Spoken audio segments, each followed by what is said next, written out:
There's an old saying from Shigeru Miyamoto, the famed creator of Mario and Zelda and any other number of Nintendo classics, and he said, "A delayed game can be good, but a rushed game is bad forever." There used to be a lot of truth to this in the era where the game you got on the cartridge was the only game you'll ever know, with no updates or DLC.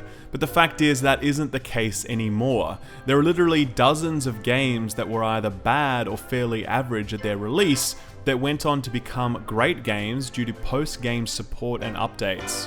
But the impact of these disappointing launches on the mind of the player base and the broader gaming community is fairly lasting. For every one person willing to return to a game and give it a second chance, there are 10 more who've made up their mind and felt they were ripped off, refusing to return to a game no matter how many people say how awesome it might be at that time. For games that launch this way, they'll always carry the scars of their lackluster launches with them, and the initial reviews and Metacritic score will stand as permanent monuments to their launch failures. No more is this true than in the case of Destiny, the sci-fi MMO-esque first-person shooter from Bungie, who made their name with smaller titles like Myth and Oni, and then exploded with the release of Halo on Xbox, universally regarded as one of the finest video games ever made. When Bungie sought to flex more creative muscle and move away from Halo, Microsoft wouldn't support them in that journey, partnering with Activision in an unheard of 10-year,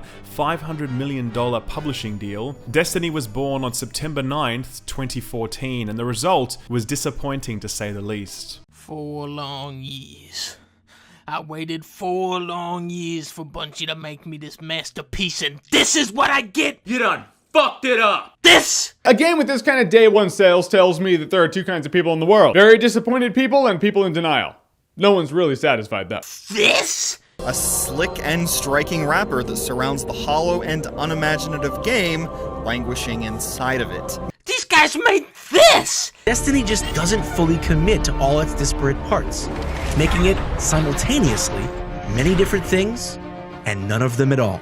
And now they give me this? 2 out of 5. Suck my balls, Bungie. Despite being the most successful new IP launch in history, Destiny was panned critically, a victim not only of the crushing weight of expectations placed on it by virtue of the incredible achievements of the Halo franchise, but also because the game had some serious problems, both technically and commercially. It was clear that it was an unfinished product carved up into its components and then pushed out the door well before it was ready.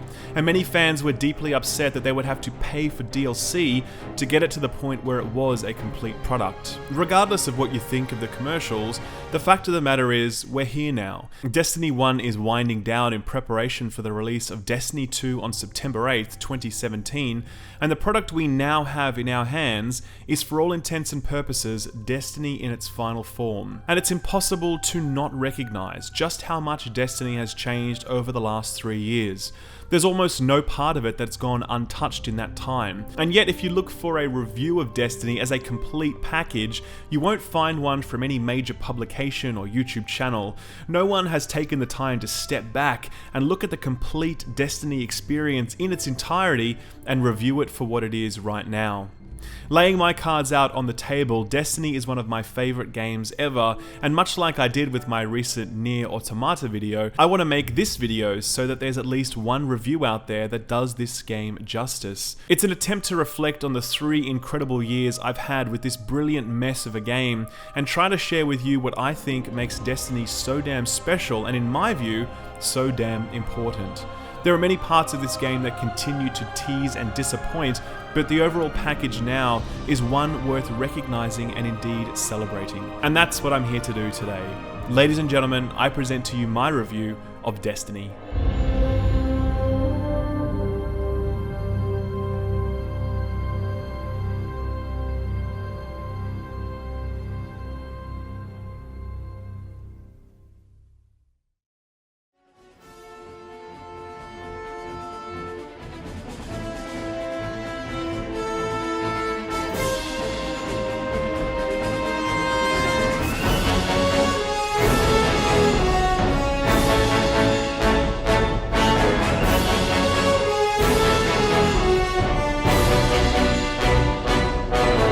This here This moment right here is my favorite moment in Destiny. I'm raiding with a fire team of 6 people, some of them friends and some of them random people we found using a third-party website called destinylfg.net. We've come together to take down Atheon, the final boss in Destiny's first and in my opinion finest raid, the Vault of Glass.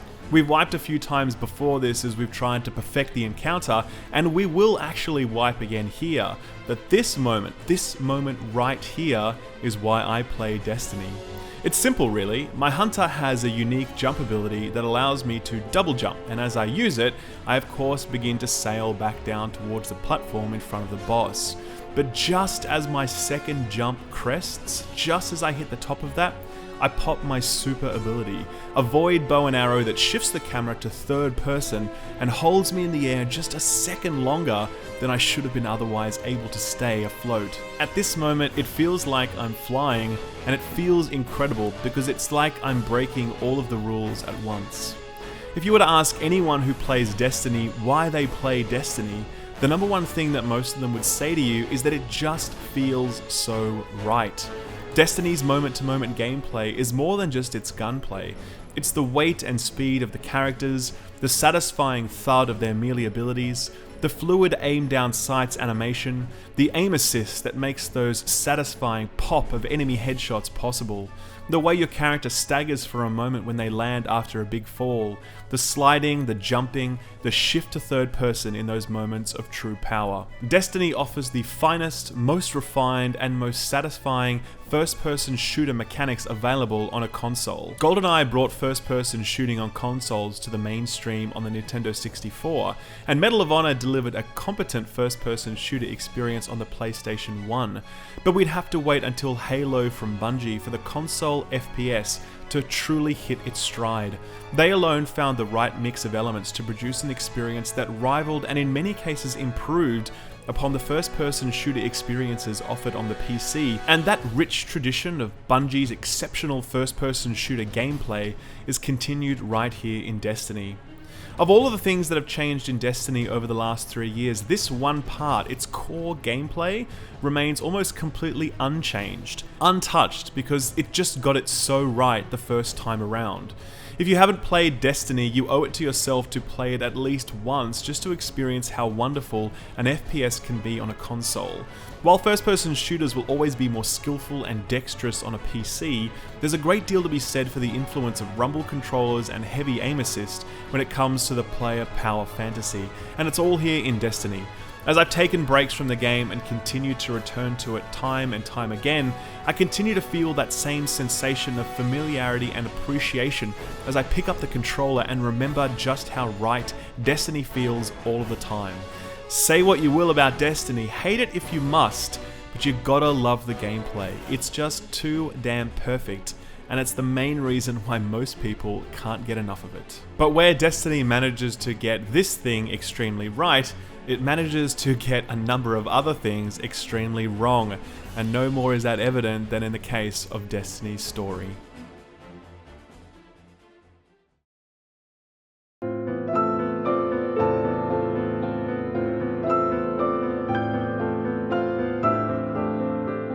Dark Souls was a breakthrough achievement because it helped redefine the action RPG genre, and because it sought to put difficulty at the front and center of the player experience in a way that few games have been brave enough to do in the 3D mass market era. But there was one other area where Dark Souls broke all the rules, and that was with its storytelling. Rather than deliver a coherent, whole narrative delivered through exposition-laden cutscenes or codices, Dark Souls littered hints and clues in everything. A statue you might see, the topography of an area, an inscription on a weapon, a curious turn of phrase from an NPC. It was as though the story of Dark Souls was built as a complete window and then shattered into 1,000 pieces, with half of those pieces then removed and the other half hidden around the map for players to find. Understanding the story of Dark Souls was about filling in the blanks to reveal one of the deepest and most strikingly lore-rich games ever made, but you really had to work hard to make sense of it all because the game was doing everything in its power to stop you from piecing that window back together. Any serious fan of Destiny is immediately going to see the parallels between the Dark Souls example I've just provided and Destiny, the game we've all been trying to make sense of for the past 3 years. Only in the case of Dark Souls, the shattered piecemeal story was entirely by design, whereas in Destiny, it was anything but. Deep into Destiny's development timeline, the senior leadership team were presented an overview of the Destiny experience and determined that the story was built far too linearly. They favoured open world exploration and non-linear free-form storytelling, and so the game was essentially restructured into the game we know today, a disconnected hub of planets with a loosely defined story so as to enable the player to tackle the challenges in any order they chose. It was during this time that Bungie also lost their lead writer on Destiny, Joseph Staten, and post-release accounts tell us that the writing team was left powerless as the gameplay team tried to cobble together a functional game before the release date. It was, in essence, a story written without writers. The result was a colossal failure. Destiny's story in its opening missions was almost non-existent, and its unskippable cutscenes made the banality of its story even more offensive as you had to sit through them every time you replayed a mission, which you did a lot. With no clear middle or end, no meaningful questions answered, and no real characters to speak of other than a few wooden NPCs in the tower, Destiny felt like playing a tech demo of a really good video game. One that played brilliantly, but that sat isolated and disconnected from any narrative form. As the years went on, two things changed. The first was that the community began to dig deeper into the lore provided through weapon flavor text, through raid encounters, and through the voluminous grimoire cards that unlocked as you played the game, though frustratingly these were only available on the mobile app or the Bungie website. As fans dug into this lore, they discovered some of the richest, deepest, and best written lore in any video game ever. The stories that sit behind these figures whose names grace our weapons and armor, the Traveler, the Darkness, the bosses we fought, the battles that occurred at the PvP arenas we fight in, all of it was fascinating, and it was told in incomplete, terse prose so as to pique our interest and always ask as many questions as it answered. And to be clear, all of this depth was always intended to be delivered in this way, through mention and allusion, not through cutscenes. So it's not like we would have got all of this through cutscenes if the game wasn't so hastily rewritten at the end. There would have just been too much lore to cover through traditional storytelling means, which is why it chose to go down this Dark Souls style exposition path. It doesn't excuse the woefully bad campaign story, but it does demonstrate a commitment to storytelling that many people thought was completely absent with the release of the vanilla game. The second thing that changed through the life of Destiny was that Bungie did an about-face on its non-linear storytelling approach and began to deliver linear, scripted, cutscene-driven storytelling in its subsequent DLC and expansions. The House of Wolves DLC, released in May 2015, was the first glimmer of hope here, with the relatable Petra Venge voicing over the missions in a way that sounded actually human, like no other NPC had sounded to that point. Last week I was delivering court messages. Today we're delivering explosions. I love field work. Get after them, Guardian. The campaign for the DLC was also fairly coherent, chasing a fallen Kel to his eventual entrapment, and that made a lot of sense as the story had a clear beginning, middle, and end. It's small, but believe me, it was a big deal at the time. It was traditional, but all of this worked, and we were really thankful to see that Bungie was eventually going down this path. The next leap forward in Destiny's storytelling was the Taken King expansion, released in September 2015. Here, Bungie invested far more deeply in a narrative-driven campaign, and most importantly, its cast of characters. The class leaders Zavala, Ikora, and in particular Cayde 6, voiced by Nathan Fillion, took center stage during this adventure, and we began to see a little bit of tongue-in-cheek humor emerging, not unlike what we'd see in something like Borderlands. Eris, get your rock off my map. It was really, really well written and expertly delivered from a voice acting perspective. The story that had been hinted at in the Grimoire cards was beginning to come to life before us, and it was really wonderful. The final expansion, The Rise of Iron, solidified Bungie's approach to its world. Where the vanilla story was clearly a cold and lifeless sci-fi adventure, The Rise of Iron clarified and buttressed the twin pillars of its world building: science fiction and old-school fantasy.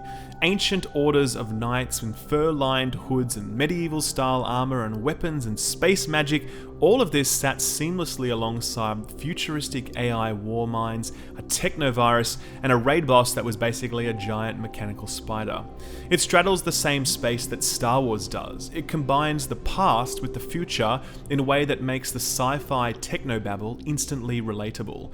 We don't know what powers the Falcon's hyperdrive or how exactly a lightsaber is made or it works, but we understand what it means when Luke crosses swords with his father, both of them representing the two sides of an ancient religious order of knights. That is what Star Wars is at its core, and that's very much what Destiny is as well. For me, Destiny's storytelling has always been its biggest weakness, not only because its vanilla story was so poorly told, but because there's so much greatness lying under the hood. There is a spectacularly well-realized world sitting under the waterline, but all we get to see is the tip of the iceberg. For me, looking back on 3 years of Destiny storytelling, I'll call it for what it is: the biggest and most frustrating missed opportunity in this entire game. And every part of me hopes that Bungie gets it right the second time around, because the world they've built is simply too magnificent to hide it from the player yet again.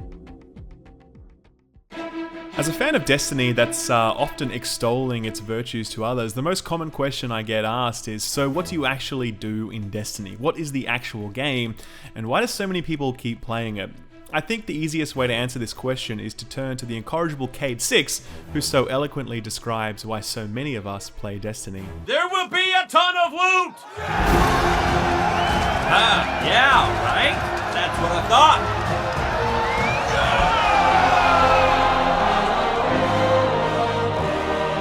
Destiny's tagline has always been "Become Legend," and as I reflect more and more on that catchphrase, I realize just how aptly it describes Destiny. Destiny isn't about a single goal or objective. It isn't like you finish the game and boom, you've done Destiny. Destiny is at its core the constant journey towards your own legend, towards making you the most powerful, legendary version of yourself that you can possibly be. And the way you gain that legend is through the loot grind. And while the loot grind is very functional now, it wasn't always so. In fact, Destiny's loot grind used to be the absolute worst part of Destiny. When the game first launched, the loot system was so stingy that players found it more lucrative to fire into the infamous loot cave for hours on end rather than play the actual game. When you went to decrypt high-level purple engrams, you often got green-level gear because reasons. The light system that controls player power used to tie directly to gear level, such that most people were forever 29 as they waited for Atheon to drop their goddamn helm. And when you did get items to drop for you in the raid, you also had to collect a whole bunch of upgrade materials in order to max level that gear, so you often spent all this time carrying around gear that you simply couldn't level up. Eventually, they introduced an infusion system allowing you to upgrade your old gear, but it only took a portion of the light level of the gear that you were using to infuse it, so it was incredibly difficult to upgrade all of the gear that you wanted to the level that you wanted it to. With the Rise of Iron release, there was literally this level gap between when you hit max level and when you were ready to raid, so players resorted to cheese farming a specific boss in the hope of getting purple engrams. It has been, for most of the 3 years that we've been playing it, a total mess to progress through this game at a reasonable pace. It took Bungie a long time to learn how to get this right, but in the end they did, and the progression system that exists now at this point in time is really excellent and allows players to gear up along a rather smooth progression curve, and to do so from pretty much any activity in the game, rather than being reliant on endgame raids only. 3 years later, they eventually got it right. But I won't lie, the lumpiness and imperfections of those 3 years produced my best ever Destiny memories. Much like people who play WoW today will never know the brutal, uncompromising reality of a 40-man Naxxramas raid, new Destiny Guardians will never know just how much it meant to receive a Vex Mythic class and use it in PvP before it was nerfed, to cross the impossible threshold from Forever 29 to level 30, to finally complete your Thorn bounty, or to have a Husk of the Pit drop for you. They'll never know the sweet satisfaction of picking up that last spin medal after hours of doing laps around the Cosmodrome whilst grinding for your Arc Sword quest. And more than anything else, they will never know the tears of joy that flowed when you finally got your Year 1 Galahorn. It took me 14 tries to get that helmet. Oh! Galahorn! I just saw Galahorn pop up! Oh my fucking god! Fucking Galahorn! Holy fucking shit! I did! Galahorn! Galahorn! Galahorn! Mom! Mom, I got the Galahorn! The gotta catch 'em all style loot game of Destiny, much like its story, has been both a strength and a weakness over its 3-year journey, and while the system in place now is unquestionably the best it's ever been, we Year 1 Guardians will always look back and remember just how far that system has come. For those new to the game, know that the system is welcoming for you, and that the grind towards max level is actually going to be relatively pleasant. That is, of course, if grinding is your thing.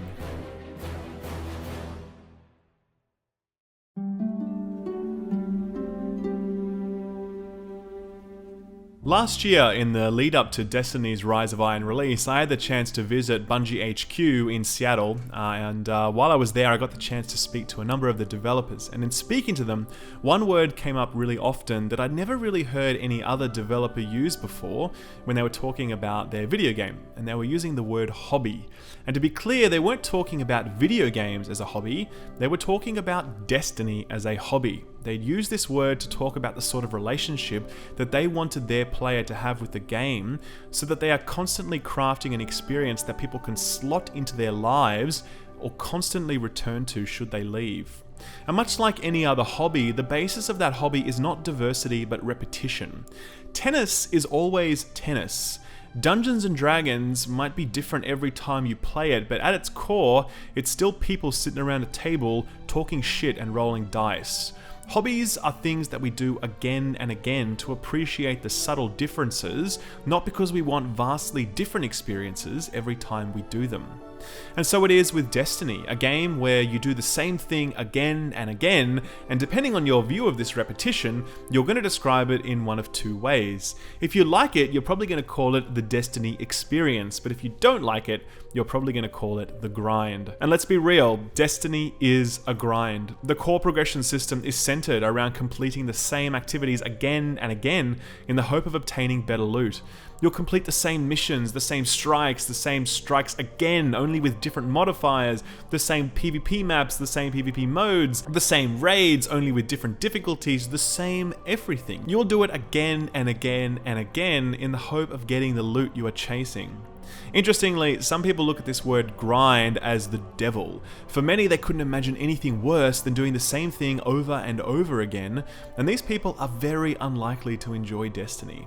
But for others, such as myself, who enjoys grinding content as part of the loot collecting metagame, I take a lot of enjoyment from how well crafted each of these individual experiences are, and how meaningfully these experiences change when I do them each time. Subtle differences in missions and strikes like modifiers, differences in PvP modes, the human error factor inherent in every raid boss you encounter, all of this means that the experience that you're playing is familiar, but never quite the same. And the underlying mechanics of those experiences, the gunplay, it's always just great. For me, Destiny has always felt like that night that you have to yourself at home when everybody is out of the house and you just order a pizza from your favorite pizza place. We all know what pizza is like because we've had it 1,000 times before. It is known, it is reliable, it is never bad, and sometimes when all the ingredients are just right, it can be downright amazing. And the degree to which you're willing to return to Destiny to make it a hobby for yourself is very dependent on how much you love the different aspects of it, be it the social factor with your friends, the weekly raid cadence, the PvP, or just the guilty pleasure of the loot grind. I'm not going to say there's something in Destiny for everyone, because frankly there isn't. You have to be up for what it's providing. But if it is your thing, then you simply won't find anything better on a console, and few experiences will rival it on the PC. The history of PvP first-person shooters on the console is an interesting one. Today, it's dominated by Call of Duty by a colossal margin, but before Call of Duty, there was Halo.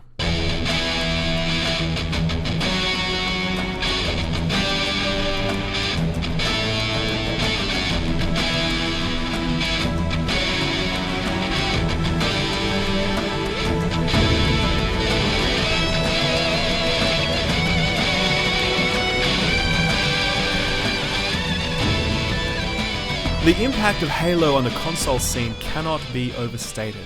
Halo 1 was the best split-screen multiplayer first-person shooter since GoldenEye on the Nintendo 64, and it itself spawned a huge scene of offline LAN tournaments. But it was Halo 2 which was, for all intents and purposes, the first online console game. Yes, there were heaps of other online console games before it, dozens, but nobody really cared about them, and they left very little impact on the gaming market. But Halo 2 changed everything.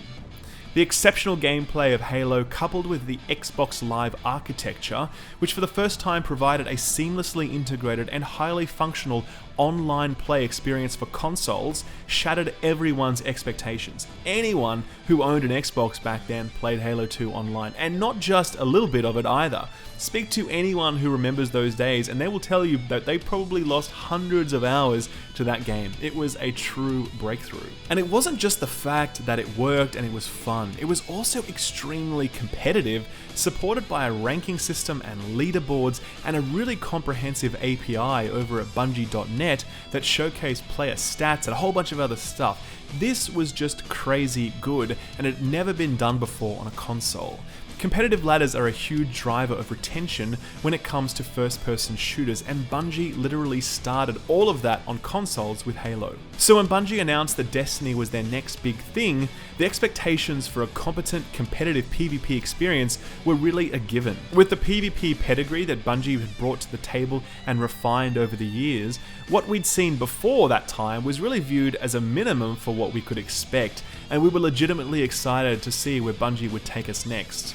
Well, we kind of misjudged that one.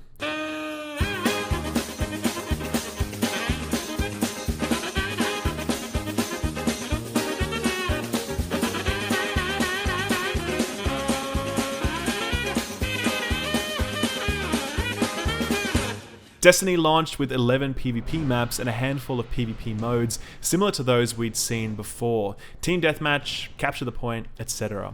And that was it. There was no ranking system, no leaderboards, no custom matches. Worse still, the server architecture supporting the PvP was horrendously bad and got worse over the years as the matchmaking algorithm was changed to focus on skill rather than geography, resulting in some truly awful matchmaking experiences. But the largest and most disappointing aspect of Destiny's PvP was its effect on PvE balancing. Brilliant god-tier weapons that we worked hard to earn and that functioned fine in PvE, such as the Vex Mythoclast and the Last Word and Thorn and pretty much every fusion rifle, all of them were sacrificed at the altar of PvP balance. The result was that a new narrative began to set in for Destiny, one of constant nerfs to any weapons that players enjoyed. Now obviously, this wasn't the case. Not every single weapon that was fun was nerfed, but a large enough section of the player base came to feel this way, and overall people were generally quite unimpressed with their approach to weapon balancing on the PvE and PvP front. More recent efforts to balance the Crucible have been even more ill-fated than Bungie's targeted nerf campaigns. Rather than nerf specific weapons, Bungie instead chose to nerf all special weapons by removing special ammo when you spawn, but leaving in 2 specific special weapons that regenerate special ammo, the Invective Shotgun and the Icebreaker Sniper Rifle. The result is a Crucible that is generally more balanced, but simply far less fun to play than it's ever been before. I've always enjoyed PvP in Destiny, but I've always done so in spite of its best efforts. If it isn't the game-breaking lag, it's class balance, or weapon nerfs, or the general sense of pointlessness that you get when you realize that there's no ladder or ranking system in place to reward and recognize your accomplishments. As a PvP game, Destiny is fine, in the most underwhelming sense of the word. Where Bungie had spent years honing its expertise as the pioneer in the PvP space, they seem to have forgotten everything this time around, and it's my hope that there is a great remembrance ahead of Destiny 2. It would be a dream come true for Bungie to return to form in this regard. One day, I had the chance to interview Deej at Bungie HQ, and whilst there, I asked him about open world PvP in Destiny, but what I was really asking him about surreptitiously was the Division's Dark Zone, which pits players against each other in a no-holds-barred and wildly imbalanced PvP space that, in my view, went on to greatly split the player community between those that enjoyed that style of play and those that didn't. Listen here to this exchange between Deej and I. The decision to not have any kind of PvP in the open world, so to speak, what was the driver behind that decision? Again, would you ever look, because I'm conscious of what you've just said then, but would you ever look to revisit that decision and have some kind of PvP in the open world? And if not, why not? If somebody was going to do this, they would be a much smarter person than I. Okay. The social designers, like I said, the social designers that created the world that the Guardians share made some extremely smart decisions. Because when I first came here, I know what online communities are like. I've played a lot of Bungie games. I've been a combatant, a willing combatant in a number of different online communities. I know how it can be great.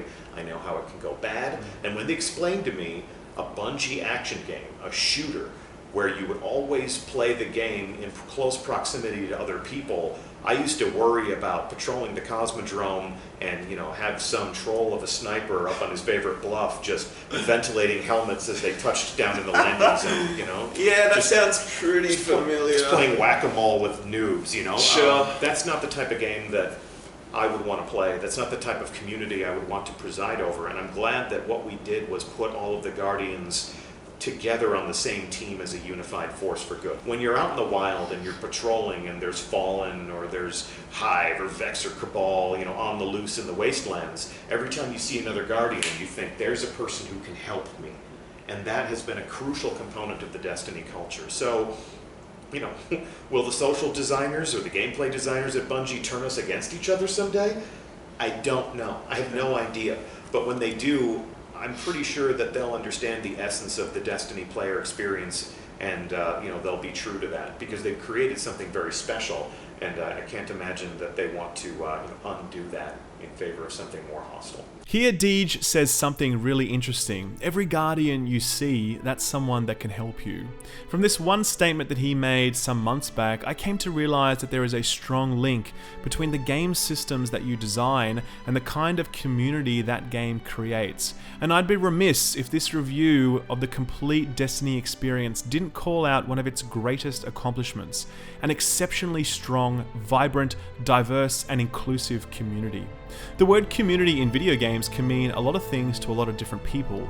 Most traditionally, it's used by video game developers to refer to its player base. They no longer talk about their players, they talk about their community. I think another definition, and I think it's probably the most accurate, is, it's the group of players that aren't just playing the game, but talking about it as well.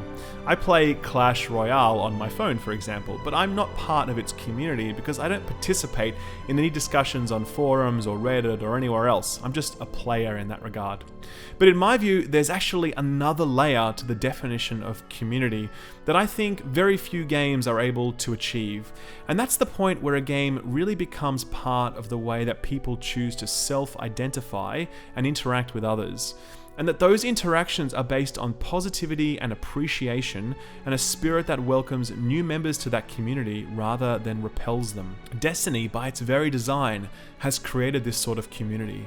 The lack of matchmaking for nightfalls and raids has frustrated scores of players, but it's also forced an interaction that's led to the formation of probably millions of friendships over the last 3 years. The lack of a competitive ladder system, while disappointing from a game design perspective, has created a PvP experience that is entirely devoid of the toxic jerkery so present in so many other online games. The raid structure has also forced players to communicate and work together to solve problems, and has kept clans together for far longer than they otherwise might have remained actively playing the game. And the fruits of these design decisions are plain to see. A thriving YouTube ecosystem propped up by positive, mature and inclusive people. A Reddit that, while salty at times, appreciates Bungie and loves the game that they're playing. There's never a shortage of players on LFG.net, and the 100 connects players in similar time zones to facilitate new relationships. The Twitch scene is also full of vibrant personalities who still play the game as their main game 3 years on. And events like DestinyCon not only exist, but managed to raise hundreds of thousands of dollars for charity. In the recent live stream announcement for the Age of Triumph, Destiny pulled in nearly 110,000 viewers to announce some DLC that everyone kind of knew what it was already going to be anyway, but people were just excited to be a part of it. That sort of turnout is just unheard of for a game that is 3 years old, and demonstrates just how passionate and rusted on this community has become over the years. I've been a gamer since I was 4 years old, and while I've seen plenty of online communities larger and more active than Destiny's, none of them has been as positive and appreciative of the game they are playing than Destiny's community is. Bungie, either by accident or by design, have through their decisions and tactical interventions birthed one of the great gaming communities of the modern era. And I honestly recommend that anyone playing the game do as much as possible to engage that community. You will get back 10 times what you put in almost every single time. The greatest trick the devil ever pulled was convincing the world he didn't exist.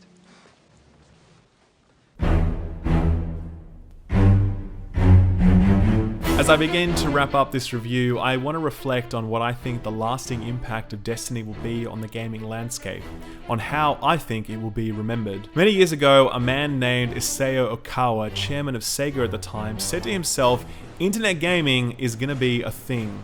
Their ill-fated Dreamcast had only just been released, and so he directed a team at Sega HQ to develop an online game based on one of their most beloved RPG franchises, Phantasy Star. Phantasy Star Online was released in 2001, and it was what many would regard as the first console MMORPG. Aiming to deliver to people on their couches what had for years been available on PC, Phantasy Star was a truly ambitious leap forward for console gaming. It boasted, and stop me if any of this sounds familiar, 3 playable races, all very humanoid, 3 playable classes, the Hunter, the Ranger, and the Force, 4 core playable areas, random loot drops that had to be identified by this guy back in the tower, and super abilities that charged up as you played the game. Phantasy Star saw limited success owing to both the limited uptake of the Dreamcast and, believe it or not, the limited uptake of internet back then, especially in the lounge room, but its impact was unmistakable. It began the console MMORPG market as we know it today, but to be fair, that really isn't much of a market at all. Where games like EverQuest Online Adventures and Final Fantasy XI on the PS2 tried to push the format forward, they ultimately failed. And while the MMORPG market boomed with the release of World of Warcraft in 2004, the console MMORPG market saw no notable releases for the longest time. It was at around 2010 that Bungie began work on Destiny under the codename Project Tiger, and it was clear what Bungie were trying to achieve. Take the exceptional gunplay and PvP mechanics of Halo and combine it with the loot grind focused gameplay of games like Diablo, and then layer on top of that a weekly reset rhythm similar to something like World of Warcraft to deliver the next generation of MMORPG, one that could be enjoyed by Call of Duty fans just as easily as it could be enjoyed by rusted on MMORPG veterans. Declaring Destiny an MMORPG has always been fraught because there are any number of people that don't want to believe that Destiny is an MMO, either because they feel like it lacks the RPG depth to be a true MMO, or because they believe that it is ultimately a shooter like Halo, and trying to shoehorn it into the MMO category is deceptive. I think a lot of it comes down to the fact that by the time Destiny was released in 2014, the term MMORPG had a lot of negative connotations associated with it. Grinding, huge investments of time, repetitive gameplay, server issues, balancing issues, and nerfs. I think Bungie saw all of this feedback when Destiny was in development and decided that those words just wouldn't fly in the console-focused space.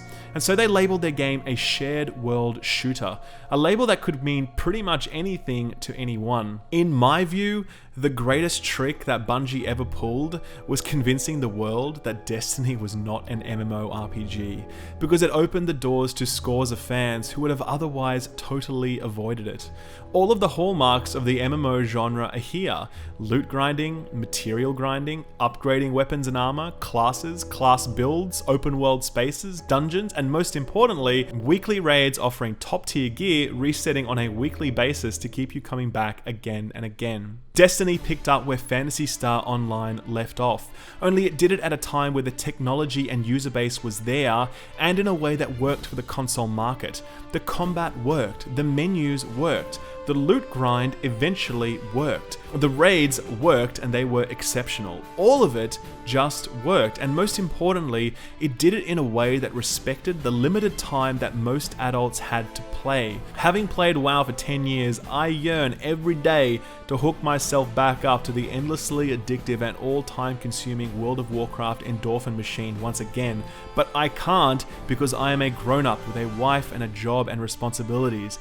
Those days are behind me now, but in its place, I now have Destiny, a game that scratches so many of those same itches, but in a way that's possible for me, given the far, far more limited time I have to play. For me, regardless of what you think of Destiny, its impact on the broader gaming medium has been tremendous. It not only successfully brought MMORPGs to consoles for a mainstream audience, but in my view, it was also the evolution of the MMORPG that World of Warcraft was when it was first released. WoW took the best parts of Ultima and EverQuest and distilled them into something that was more accessible to a broader audience. And Destiny took the same parts of World of Warcraft and distilled that into something that could work not only for the console audience, but for the adult audience with less time available to them. There'll always be a place for hardcore, time-consuming MMOs in the future, but these will always be niche. The market has moved on now. The future of this genre has been laid down by Destiny, and while other games like The Division have tried to replicate its success, none of them have succeeded yet, and none of them will for some time. In looking back on 3 years of Destiny, it's easy to point to things like its awesome shooting mechanics and its incredible raids, but I think it's far more important to look at its impact on the broader gaming landscape. Destiny eventually, after almost a complete revision across almost every part of it, has delivered a breakthrough experience in so many of the ways it's set out to. And if you don't believe me, then consider this. Destiny is basically its own genre now, and anything that comes after it will be compared to it.